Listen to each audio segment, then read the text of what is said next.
别再只是止咳了。从支气管黏膜修复开始，咳1个多月了，白天咳，睡觉也咳，喉咙一直痒痒的。感冒后就一直干咳，喉咙没有痰，但像有东西卡住。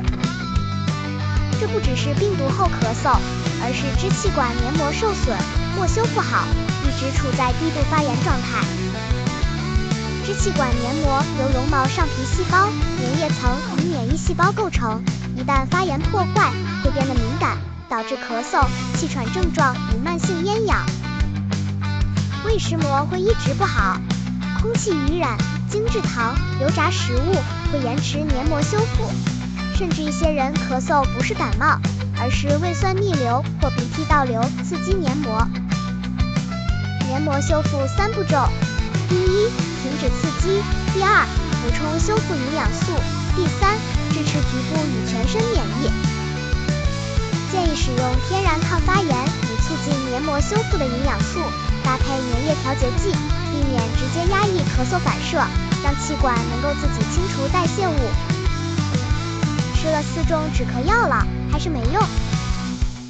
因为这不是止的问题，而是修的问题。修复呼吸黏膜的营养素：薄荷油放松支气管平滑肌，稀释痰液，抗菌抗炎；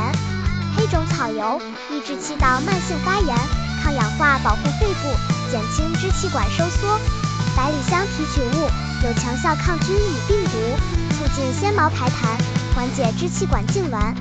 车前草提取物修复呼吸道黏膜，缓解干咳，调节过敏反应；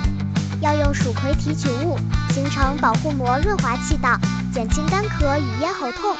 瑶肺草提取物短期抑制干咳，轻度抗菌；